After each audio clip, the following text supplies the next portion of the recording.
I know you've only been going a few months. What surprised me is how little coverage you've got for a company of your size, with a portfolio of your size, with the people involved in this. Why is that the case? Why are analysts not knocking down the door to cover you guys? Well, we're seeing a bit more coverage coming recently. I think the what we wanted to do is show everyone that this is going to work. What we've done in the last 3 months. We didn't want to overpromise anything. We wanted to make sure we delivered on what we wanted to do. So that meant closing, the transaction, raising the money. We've graduated from the venture to the TSX. We got the CRUX listing on the United States side to allow U.S. investors to invest. We got our credit facility in place, which truthfully 3-4 months ago was not a slam dunk given the markets. And then we started, also executing on the transaction front. So we executed 3 transactions so far. We've closed 2 out of 3. We've got 1 that's outstanding. So we wanted to show everyone, there was a lot of questions. How are you guys going to be relevant? How are you going to find deals?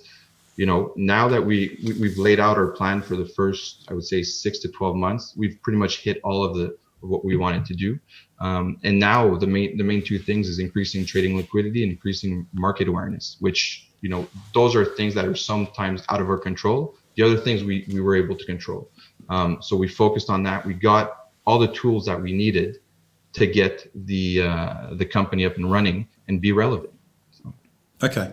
You don't think there was any legacy issue because of the Cisco relationship where people were waiting to sort of see how you mapped all this out? Perhaps, but you know what? We, as I said before, we know what we're doing. We're focused on, what we want to do.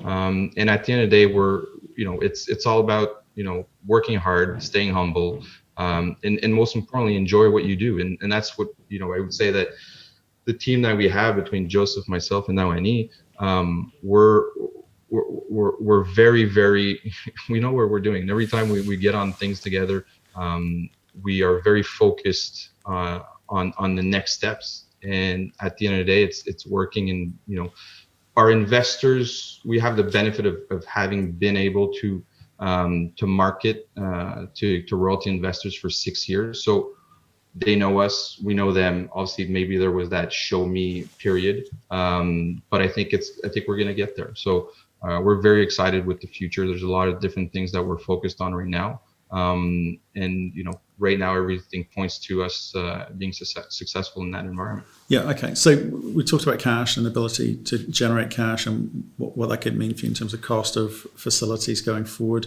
Some people have written in and asked whether you would consider M&A activity just to, get you up that curve a little bit quicker.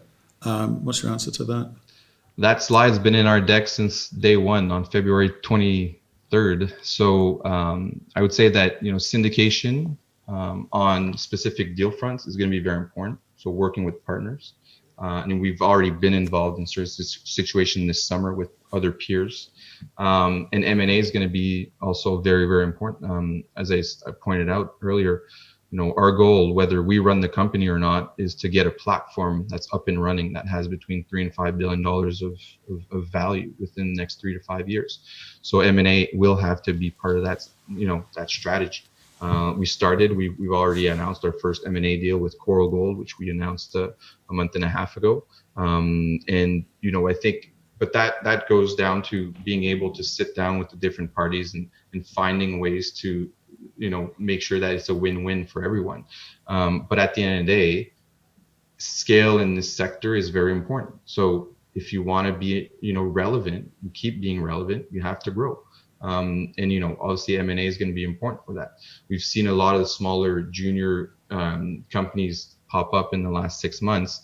I think they're going to find it hard. At one point, you also have that flavor of the moment where investors, rush in to support those companies. But, when you have one royalty that might be cash flowing and, it's eating up all your G&A and everything, your ability to buy new assets, gets limited. So for us was really to, maximize cash flow, minimize G&A, maximize return to capital via dividend. And that's, that's our focus. But M&A for sure. I mean, we know what are the better assets and what fits in a good royalty portfolio. So we have our eyes on a few, and there's definitely a few gems in the rough at the moment.